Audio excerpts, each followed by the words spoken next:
আসসালামু আলাইকুম। আমন্ত্রণ জাগো টিভি নিউজে, সঙ্গে আছি আমি আফরিন সুমনা। শুরুতে জানিয়ে দিচ্ছি সংবাদ শিরোনাম। নিজেদের মধ্যে রক্তক্ষয়ী সংঘর্ষের পর এবার মার্কিন রণতরীতে নাবিকদের দল বেঁধে আত্মহত্যার চেষ্টা, কেউ কেউ ঝাঁপিয়ে পড়ছেন সমুদ্রে। পাকিস্তানি প্রথম পারমাণবিক অস্ত্র ব্যবহার করবে, প্রখ্যাত চীনা বংশোদ্ভূত কানাডীয় অধ্যাপক জিয়াং কেন এমনটা দাবি করলেন? প্রায় খালি হয়ে গেছে মার্কিন ড্রোন ভান্ডার, ইরান যুদ্ধে $225 কোটি সমমূল্যের 45টি রিপার ড্রোন হারিয়েছে যুক্তরাষ্ট্র। ঘোষিত সব লক্ষ্য অর্জনে ব্যর্থ ইরান যুদ্ধ, নরওয়ের পররাষ্ট্রমন্ত্রী। যুক্তরাষ্ট্রের বিমানবন্দরে অজু স্টেশন, নারী পুরুষের জন্য আলাদা ব্যবস্থা। বিশ্বকে পারমাণবিক যুদ্ধের দ্বার প্রান্তে ঠেলে দেওয়ার অভিযোগ, নতুন মাত্রার প্রতিরোধ গড়ে তোলার হুঁশিয়ারি উত্তর কোরিয়ার। ভারতকে সবচেয়ে অপছন্দ করে পাকিস্তানিরা, তালিকায় আছে বাংলাদেশ, ফিলিস্তিনও। দর্শক শিরোনাম শুনছিলেন, এবার জানিয়ে দিচ্ছি বিস্তারিত। নিজেদের মধ্যে রক্তক্ষয়ী সংঘর্ষের পর এবার মার্কিন রণতরীতে নাবিকদের দল বেঁধে আত্মহত্যার চেষ্টা, কেউ কেউ ঝাঁপিয়ে পড়ছেন সমুদ্রে। মার্কিন বিমানবাহী রণতরী ইউএসএস আব্রাহাম লিঙ্কনের কয়েকজন নাবিক ও মেরিন সেনা সমুদ্রে ঝাঁপ দিয়ে আত্মহত্যার চেষ্টা করেছেন বলে খবর পাওয়া গেছে। এতে জাহাজটির প্রায় 5000 নাবিক ও মেরিনের মানসিক স্বাস্থ্য এবং জীবনযাপন নিয়ে উদ্বেগ আরও বেড়েছে। নেভি টাইমস ও স্টার্স অ্যান্ড স্ট্রাইপসের বরাতে তেহরান ভিত্তিক পার্স টুডে জানিয়েছে, জাহাজটিতে সমুদ্রে ঝাঁপ দেওয়ার একাধিক চেষ্টা ঠেকানো হয়েছে। নাবিকেরা টানা 250 দিন কোনো বন্দরে না নেমে সমুদ্রে রয়েছেন। আধুনিক সময়ে কোনো মার্কিন বিমানবাহী রণতরীর জন্য এটিকে দীর্ঘতম মোতায়েনগুলোর একটি হিসেবে উল্লেখ করা হয়েছে। এর আগে গত বৃহস্পতিবার সান দিয়েগোতে নৌবাহিনীর কর্মকর্তাদের সঙ্গে বৈঠকে প্রায় 200 নাবিকের স্বজন দীর্ঘ মোতায়েন এবং তাদের পরিবারের সদস্যদের মানসিক অবস্থা নিয়ে উদ্বেগ প্রকাশ করেন। এক নাবিকের স্ত্রী জানান, তার স্বামী তাকে মেসেজ করে লিখেছেন, সম্ভবত আগামীকাল ঘুম থেকে উঠবো না। আরেকজন জানান, দীর্ঘদিনের চাপের কারণে তার স্বামী সমুদ্রে ঝাঁপ দেওয়ার চেষ্টা করেছিলেন। জাহাজের জীবনযাত্রার পরিবেশ নিয়েও অভিযোগ উঠেছে। ক্যালিফোর্নিয়ার কংগ্রেসম্যান মাইক লেভিন বলেন, সেখানে ছত্রাকযুক্ত গোসলখানা, নষ্ট টয়লেট, কয়েক সপ্তাহ ধরে অচল লন্ড্রি ব্যবস্থা এবং দীর্ঘ সময় গরম পানির সংকট রয়েছে। খাবারের মান ও সরবরাহ নিয়েও অভিযোগ রয়েছে। আব্রাহাম লিঙ্কন গত বছরের 21 নভেম্বর সান দিয়েগো থেকে যাত্রা শুরু করে। প্রথমে প্রশান্ত মহাসাগরীয় অঞ্চলে মোতায়েনের কথা থাকলেও পরে ইরানকে ঘিরে যুক্তরাষ্ট্র ও ইসরায়েলের সামরিক সংঘাতের মধ্যে জাহাজটিকে পশ্চিম এশিয়ায় পাঠানো হয়। মে মাসে মোতায়েন শেষ হওয়ার কথা থাকলেও পরে তা বাড়ানো হয়। এদিকে জাহাজটির পরিস্থিতি নিয়ে আগের অভিযোগগুলোকে মার্কিন যুদ্ধ বিষয়ক মন্ত্রী পিট হেগসেথ ভুয়া খবর বলে প্রত্যাখ্যান করেছিলেন। তবে নতুন অভিযোগের পর নাবিকদের কর্মপরিবেশ ও মানসিক স্বাস্থ্য নিয়ে আবারও প্রশ্ন উঠেছে। এর আগে গেল সপ্তাহে মার্কিন বিমানবাহী রণতরী ইউএসএস আব্রাহাম লিঙ্কনে নিজেদের মধ্যে সংঘর্ষের ঘটনায় 7 জন মার্কিন সেনা নিহত হওয়ার খবর পাওয়া যায়। তবে ওই ঘটনা নিয়ে যুক্তরাষ্ট্রের পক্ষ থেকে এখনো আনুষ্ঠানিকভাবে কিছুই জানানো হয়নি। পাকিস্তানি প্রথম পারমাণবিক অস্ত্র ব্যবহার করবে, প্রখ্যাত চীনা বংশোদ্ভূত কানাডীয় অধ্যাপক জিয়াং এমনটা দাবি করেছেন। কোন দেশের কাছে কতটি পারমাণবিক অস্ত্র আছে এটি বড় প্রশ্ন নয়। বর্তমান সময়ে সবচেয়ে বড় প্রশ্ন হয়ে দাঁড়িয়েছে, সংকট দেখা দিলে প্রথম কে এই অস্ত্রের ট্রিগার চাপ দেবে। দ্বিতীয় বিশ্বযুদ্ধের সময় যুক্তরাষ্ট্র জাপানের হিরোশিমা ও নাগাসাকিতে পারমাণবিক বোমা ব্যবহারের পর আর কোনো যুদ্ধে এই অস্ত্র ব্যবহার হয়নি। তবে এরপর আরো অনেক দেশ পারমাণবিক অস্ত্রের সক্ষমতা অর্জন করেছে। একই সঙ্গে এসব অস্ত্র আগের চেয়ে আরো ভয়ঙ্কর হয়ে উঠেছে। এই পরিস্থিতিতে ভবিষ্যতে কোনো সংঘাতে প্রথম পারমাণবিক অস্ত্র ব্যবহারের সম্ভাবনা কোন দেশের সবচেয়ে বেশি, এমন প্রশ্নের উত্তর দিয়েছেন চীনা বংশোদ্ভূত কানাডীয় শিক্ষাবিদ ও ভূ রাজনৈতিক বিশ্লেষক জিয়াং শুয়েচুন। তার মতে এই ক্ষেত্রে ভারতের প্রতিবেশী পাকিস্তানের নামই সবার আগে আসে। সম্প্রতি ভারতীয় ইউটিউবার রাজ শামানির পডকাস্টে দেয়া দীর্ঘ সাক্ষাৎকারে এই মন্তব্য করেন জিয়াং।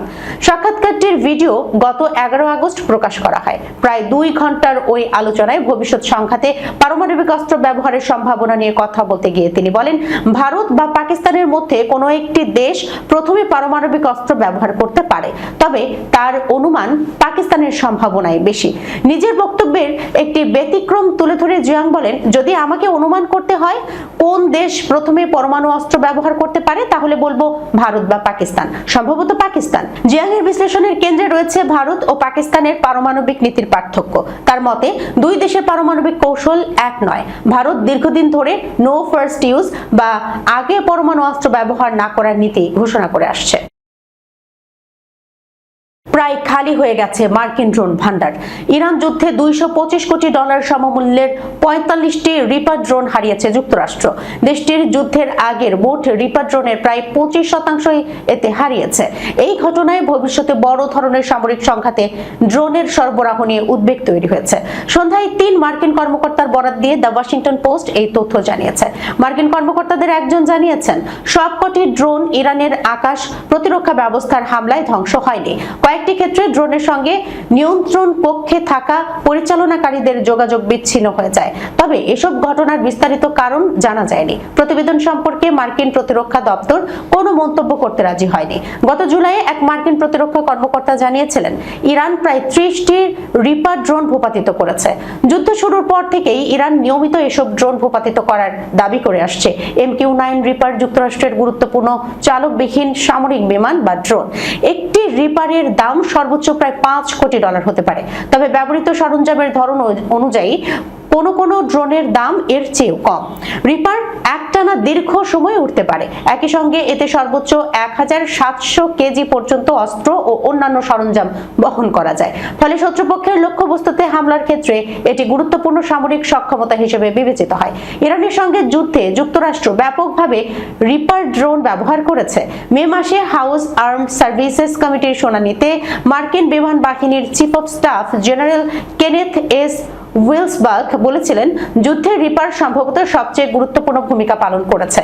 তিনি জানিয়েছিলেন, যুদ্ধের সময় ড্রোনটি অনেক হামলায় ব্যবহার করা হয়েছে। রিপার ড্রোন হারানোর এই তথ্য এমন সময়ে সামনে এলো যখন যুক্তরাষ্ট্রের অস্ত্রের মজুত নিয়েও নানা প্রতিবেদন প্রকাশিত হচ্ছে। বিশেষ করে ক্ষেপণাস্ত্রের সরবরাহ নিয়ে উদ্বেগের কথা উঠে এসেছে।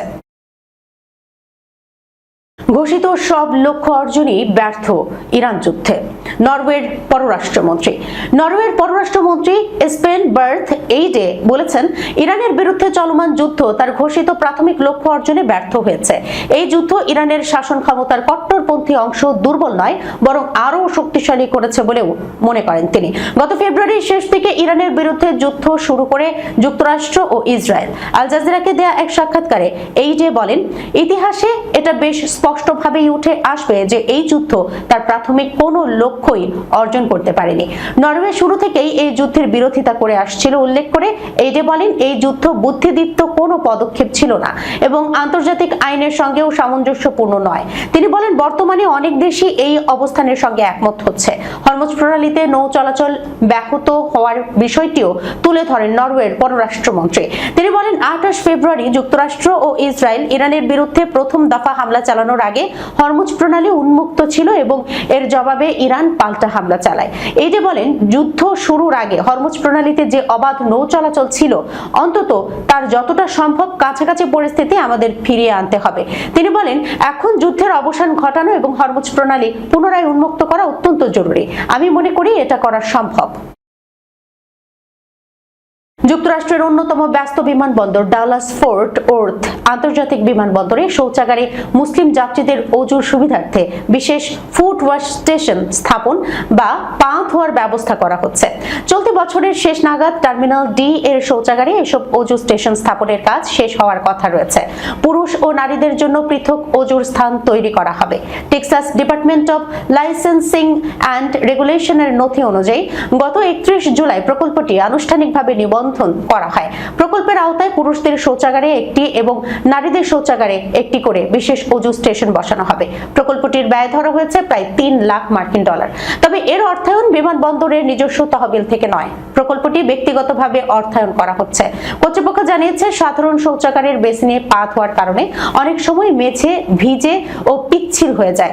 এতে দুর্ঘটনার আশঙ্কা থাকে এবং বেসিনের ক্ষতিও হতে পারে। নতুন অজু স্টেশন স্থাপনের মাধ্যমে শৌচাগার পরিষ্কার ও নিরাপদ রাখা সহজ হবে। যুক্তরাষ্ট্রের আরো কয়েকটি বড় আন্তর্জাতিক বিমানবন্দরে ইতিমধ্যেই এই ধরনের নিচু বেসিন ও আন্তঃধর্মীয় প্রার্থনার স্থান রয়েছে। শিকাগোর ওহেয়ার আন্তর্জাতিক বিমানবন্দরও এর মধ্যে অন্যতম। তবে এই উদ্যোগ নিয়ে সামাজিক যোগাযোগ মাধ্যমে মিশ্র প্রতিক্রিয়া দেখা গেছে। কেউ কেউ এর সমালোচনা করলেও অন্যরা বলছেন এটি কোনো ধর্মীয় মতাদর্শ প্রচারের উদ্যোগ নয়, বরং আন্তর্জাতিক যাত্রীদের প্রয়োজন বিবেচনায় নিয়ে শৌচাগারের পরিচ্ছন্নতা ও নিরাপত্তা নিশ্চিত করার একটি বাস্তবসম্মত ব্যবস্থা। যুক্তরাষ্ট্র ও দক্ষিণ কোরিয়ার আসন্ন যৌথ সামরিক মহড়াকে কেন্দ্র করে তীব্র প্রতিক্রিয়া জানিয়েছে উত্তর কোরিয়া। দেশটি অভিযোগ করেছে এই ধরনের মহড়া কোরীয় উপদ্বীপে উত্তেজনা বাড়াচ্ছে এবং বিশ্বকে পারমাণবিক যুদ্ধের দ্বার প্রান্তে ঠেলে দিচ্ছে। উত্তর কোরিয়ার রাষ্ট্রীয় বার্তা সংস্থা KCNA শুক্রবার দেশটির পররাষ্ট্র মন্ত্রণালয়ের এক মুখপাত্রের বক্তব্য প্রকাশ করে। এতে বলা হয়, যুক্তরাষ্ট্র, দক্ষিণ কোরিয়া ও জাপানের সামরিক সহযোগিতা ক্রমেই একটি পারমাণবিক জোটে পরিণত হচ্ছে। এর জবাবে নতুন মাত্রার হুমকির বিপরীতে নতুন মাত্রার প্রতিরোধ গড়ে তোলার হুঁশিয়ারি দিয়েছে পিয়ংইয়ং। আগামী 17 থেকে 27 আগস্ট পর্যন্ত দক্ষিণ কোরিয়া অনুষ্ঠিত হবে যুক্তরাষ্ট্র ও দক্ষিণ কোরিয়ার যৌথ সামরিক মহড়া উলচি ফ্রিডম শিল্ড। মহড়ায় ড্রোন হামলা, GPS ব্যবস্থায় বিঘ্ন এবং সাইবার হামলা মোকাবিলার প্রশিক্ষণ অন্তর্ভুক্ত থাকবে। যুক্তরাষ্ট্র ও দক্ষিণ কোরিয়ার যৌথ বাহিনী কমান্ডের কর্মকর্তারা বলছেন, আধুনিক যুদ্ধের নতুন বাস্তবতা এবং উত্তর কোরিয়ার পরিবর্তিত সামরিক সক্ষমতার বিষয়টি বিবেচনায় রেখে এবারের প্রশিক্ষণ সাজানো হয়েছে। মহড়ায় দক্ষিণ কোরিয়ার প্রায় 18,000 সেনা সদস্য অংশ নেবেন। তাদের সঙ্গে দেশটিতে অবস্থানরত প্রায় 28,500 মার্কিন সেনার সদস্যরাও যুক্ত থাকবেন। এদিকে রাশিয়া ইউক্রেন যুদ্ধে উত্তর কোরিয়ার সেনাদের অংশগ্রহণের অভিজ্ঞতা নিয়ে উদ্বেগ রয়েছে যুক্তরাষ্ট্র ও দক্ষিণ কোরিয়ার। মার্কিন সামরিক কর্মকর্তাদের মতে, ইউক্রেন যুদ্ধ থেকে পাওয়া অভিজ্ঞতা উত্তর কোরিয়া নিজেদের সামরিক সক্ষমতা বাড়াতে কাজে লাগাতে পারে। দক্ষিণ কোরিয়ায় যুক্তরাষ্ট্র ও মিত্রদের এই বৃহৎ সামরিক মহড়াকে কেন্দ্র করে কোরিয়া উপদ্বীপে নতুন করে উত্তেজনা বাড়ার আশঙ্কা করা হচ্ছে। উত্তর কোরিয়া সম্প্রতি পরপর দুটি ব্যালিস্টিক ক্ষেপণাস্ত্র পরীক্ষা করেছে। সর্বশেষ বুধবার দেশটি কোরিয়া উপদ্বীপের পূর্ব উপকূলের সমুদ্রের দিকে একটি ক্ষেপণাস্ত্র নিক্ষেপ করে। পিউ রিসার্চ সেন্টার নামে একটি জরিপ সংস্থা সম্প্রতি ভারত ও পাকিস্তানের বৈরিতা ও ভারত সম্পর্কে 36টি দেশের নাগরিকদের মনোভাবের তথ্য প্রকাশ করেছে। এতে দেখা গেছে, পাকিস্তানিরা ভারতীয়দের সবচেয়ে বেশি অপছন্দ করেন। এমনকি পাকিস্তানিরা ভারতকে সবার চেয়ে বড় শত্রু মনে করেন। অন্যদিকে ভারতীয়রাও পাকিস্তানকে তাদের সবচেয়ে বড় শত্রু মনে করেন। গত 9 ফেব্রুয়ারি থেকে 13 মে পর্যন্ত এই জরিপ চালানো হয়। এতে দেখা গেছে, 2024 সালে ভারতকে বাংলাদেশের 57% মানুষ পছন্দ করতেন, কিন্তু সেটি এখন 42% নেমে এসেছে। অর্থাৎ 2 বছরের ব্যবধানে এই সংখ্যা 15% কমে গেছে। মানে বাংলাদেশে ভারতকে অপছন্দের সংখ্যা বেড়েছে। ভারতের প্রতিবেশী দেশগুলোর মধ্যে শ্রীলঙ্কার 79% মানুষ তাদের পছন্দ করে, আর 11% পছন্দ করে না। অন্যদিকে পাকিস্তানের মাত্র 7% মানুষ ভারতকে ইতিবাচক চোখে দেখে, আর নেতিবাচক চোখে দেখে 91%। জরিপে অংশ নেওয়া পাকিস্তানের বাকি 2% মানুষ এ নিয়ে কোনো মন্তব্য করেননি। অপরদিকে মধ্যপ্রাচ্যের ফিলিস্তিনের নাগরিকদের মধ্যে মাত্র 18% ভারতকে পছন্দ করেন, আর 56% তাদের অপছন্দ করেন। ফিলিস্তিনিদের মধ্যে 25% কোনো মন্তব্য করেননি। তবে দখলদার ইসরায়েলের 60%ই ভারতকে পছন্দ করেন, আর 29% অপছন্দ করেন। শ্রীলঙ্কার পাশাপাশি ভারতকে পছন্দ করার তালিকায় এগিয়ে আছে কেনিয়া, যুক্তরাজ্য। সেখানকার 10 জনের 7 জনই ভারতকে ইতিবাচকভাবে দেখেন। একই ধরনের চিত্র দেখা গেছে জার্মানি, ইতালি, সুইডেন, জাপান এবং থাইল্যান্ডেও।